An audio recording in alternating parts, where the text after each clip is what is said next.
प्यारे बच्चों, कैसे हैं आप लोग। आज दिनांक है 8 जून 2021।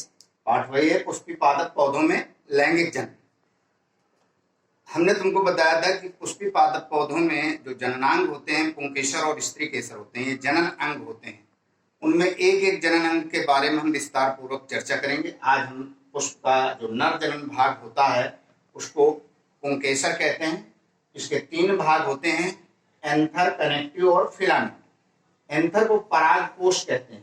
पराग कोश, यहीं से पराग कणों का निर्माण होता है। यहाँ पर हमने चित्र में दिखाया है कि पराग कोश को जब काटा गया, काटी गई, तो यहाँ पर देखिए बहुत सारे परागकण दिखाई देते हैं। अब ये परागकण कैसे बनते हैं, यहाँ पर ये कहानी है। इसी बनने की क्रिया को कहते हैं लघु बीजाणु जनन का विकास। यहाँ पर प्रारंभ की कोशिकाएं मेरिस्टेमेटिक होती हैं। हमने बताया इनमें विभाजन की बहुत अधिक क्षमता होती है। इन्हीं कोशिकाओं में से किनारे की तरफ से एक कोशिका अपनी अन्य कोशिकाओं से कुछ बड़ी होकर के जीव द्रव्य एकत्रित करके बड़ी हो जाती है, जिसे कहते हैं आर्चीस्पोरियल सेल। यही आर्चीस्पोरियल सेल आगे चल करके पैराइटल सेल और प्राइमरी पैराइटल सेल और प्राइमरी स्पोरोजिनियस सेल में विभाजित हो जाती है।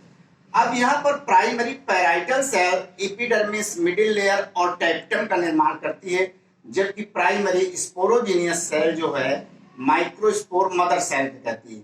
इसमें गुणसूत्र की संख्या 2x होती है। अब यहाँ पर एपिडर्मिस आवरण होते ही बाहर रक्षा करती है, मिडिल लेयर जो होती है वो 3 लेयर की होती है, और टैप्टम ये सब नष्ट होकर के पोषण का कार्य करती है। कई बार पूछा गया कि टैप्टम का कार्य क्या है। टैप्टम का कार्य जो होता है वो माइक्रोस्पोर के लिए पोषण का निर्माण करना होता है। अब चूंकि माइक्रोस्पोर मदर सेल में गुणसूत्र की संख्या 2x है, तो इसका अर्धसूत्री यानी मियोसिस सेल डिवीजन होता है, जिसके उपरांत 4 कोशिकाएं बनती है। याद रखो, अर्धसूत्री कोशिका विभाजन में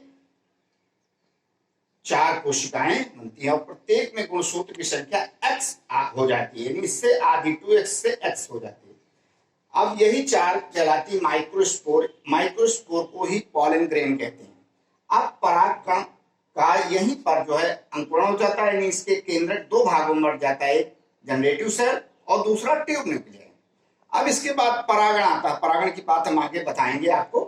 तो ये परागकण विभिन्न माध्यमों से मादा के जनन भाग वर्तिकाग्र में पहुंचते हैं और वहां पर इनका अंकुरण होता है। तो अगली हेडिंग पड़ती है जर्मिनेशन ऑफ पॉलन ग्रेन, परागकणों का अंकुरण।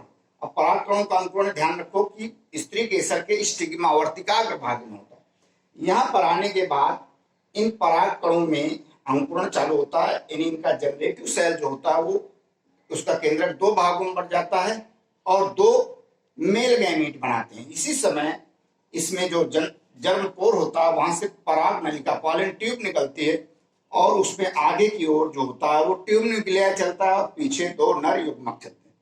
कई बार इम्तिहान में पूछा गया कि एक अंकुरित परागकण की संरचना बनाइए। तो ये अंकुरित परागकण की संरचना यहाँ पर चित्र में देख रहे हैं कि पराग नलिका है, उसमें आगे की ओर ट्यूब न्यूक्लियाई है और पीछे की ओर 2 नर युग्मक। परागकण जो होते हैं वो दोहरी भित्ति के होते हैं। प्रत्येक परागकण जो है, बहुत सारे परागकण बनते हैं और परागकण ध्यान रखो कि पराग कोश में ही बनते हैं। परागकण की जो बाहरी भित्ति कहलाती है एक्साइन, आंतरिक भित्ति कहलाती है इंटाइन। ये बाहरी भित्ति जो होती है वो खुरदरी होती है, ये नष्ट नहीं होती। बहुत सारे परागकण बहुत दिनों तक सुरक्षित बने रहते हैं। इस प्रकार से आज हमने तुमको लघु बीजाणु जनन का विकास पढ़ाया है। समझ गए होंगे आप सब लोग। अब इसको उतार लीजिए, हमने इसके नोट्स भी भेज दिए हैं, आप उनसे भी लिख लीजिए और इसको भी समझ लीजिए। इम्तिहान में 5 नंबर का आता है, बहुत ही इंपॉर्टेंट है। समझे कि नहीं? धन्यवाद।